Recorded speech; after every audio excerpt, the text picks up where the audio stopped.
Assalamualaikum warahmatullahi wabarakatuh. Kembali lagi di channel Law Review bersama saya Dina Nurma Putri dari semester 5B Fakultas Hukum Universitas Surya Kencana. Di sini saya akan mereview salah satu jurnal sebagai pemenuhan tugas mata kuliah Metode Penelitian Hukum yang didoseni oleh Ibu Profesor Dr. Haja Eni Nuraini SHMH dan asistennya Bapak Dr. Emredi Aridayandi SHMH. Di sini, jurnal yang akan saya review bertajuk Penghapusan Remisi bagi Koruptor dalam Perspektif Undang-Undang Nomor 12 Tahun 1995 tentang Pemasyarakatan. Jurnal ini ditulis oleh Bapak Hilmanur SHMH, yang mana telah terbit di Jurnal Wawasan Hukum volume 25 nomor 2 yang terbit di bulan September tahun 2011. Korupsi di Indonesia sudah dikategorikan sebagai kejahatan yang luar biasa atau extraordinary crime, karena telah merusak tidak saja keuangan negara dan potensi ekonomi negara, tetapi juga telah meluluhlantahkan pilar-pilar sosio-budaya, moral, politik, dan tatanan hukum dan keamanan sosial. Dengan adanya predikat luar biasa tersebut, maka muncul wacana untuk dilakukan penghapusan remisi bagi koruptor, sehingga hal ini yang kemudian menuai pro dan kontra di kalangan masyarakat. Adapun yang menjadi identifikasi masalah dalam penulisan jurnal dari penulis adalah batasan mengenai apakah penghapusan remisi bagi koruptor tersebut sudah sesuai dengan aturan hukum yang ada atau justru malah bertentangan dengan hak asasi manusia.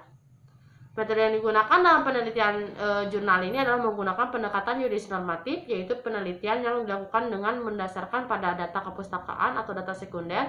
Berdasarkan hasil penelitian ini bahwa penghapusan remisi terhadap koruptor tidak sesuai dengan aturan perundang-undangan yang berlaku, terutama Undang-Undang Nomor 12 Tahun 1995 tentang Pemasyarakatan. Khususnya pada pasal 14.1 yang menyatakan bahwa narapidana berhak mendapatkan pengurangan masa pidana atau remisi. Oleh karena itu, apabila pemerintah bermaksud memberikan efek jera yang lebih kuat terhadap pelaku tindak pidana korupsi, maka sebaiknya pemerintah mensinergikan dahulu aturan perundang-undangan yang mengatur tentang pemberian remisi terhadap narapidana sehingga tidak terjadi tumpang tindih kebijakan.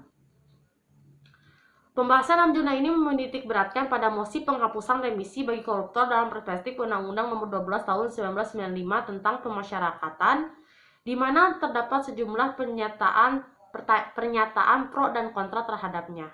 Namun sekali lagi, dalam jurnal ini akan diejawantahkan alasan serta dasar hukum baik secara filosofis, sosiologis mengapa hadirnya mosi tersebut.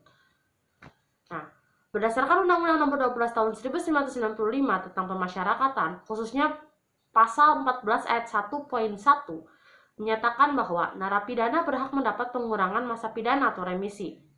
Indonesia sebagai salah satu negara yang berdasarkan rule of law sangat menjunjung tinggi hak asasi manusia, yang diwujudkan dengan mengaturnya dalam berbagai peraturan, diantaranya Undang-Undang Dasar 1945 sebagai hukum dasar atau GRUNOM, dan kemudian dipertegas dalam Undang-Undang Nomor 39 Tahun 1999 tentang hak asasi manusia. Maka sebagai konsekuensi pengakuan terhadap hak asasi manusia, Indonesia sendiri mengakui bahwa semua manusia yang hidup di bumi Indonesia ini berhak mendapatkan perlindungan hak-hak asasinya, tanpa kecuali pada para narapidana yang sedang menjalani hukuman di lembaga pemasyarakatan harus juga diberikan dan dilindungi hak asasinya. Dari sudut pandang agama, kaum ulama mengatakan bahwa Tuhan pun memaafkan orang yang berdosa yang betul-betul taubat, maka manusia hendaknya juga mau memberi maaf kepada orang-orang yang bersalah. Lebih-lebih kepada mereka yang betul-betul ingin kembali menjadi warga masyarakat yang baik. Mengenai hal ini, bukan berarti penulis digolongkan sebagai orang yang pro-koruptor, tetapi berusaha menundukkannya pada aturan hukum yang ada yang berlaku di negara ini.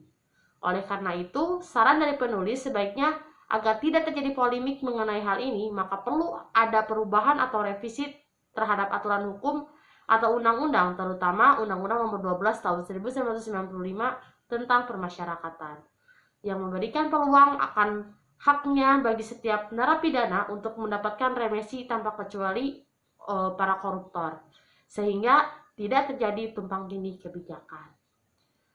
Secara garis besar, jurnal ini membahas tentang eh, apakah remisi bagi koruptor itu pantas atau tidak. Namun kita dapat menyimpulkan dari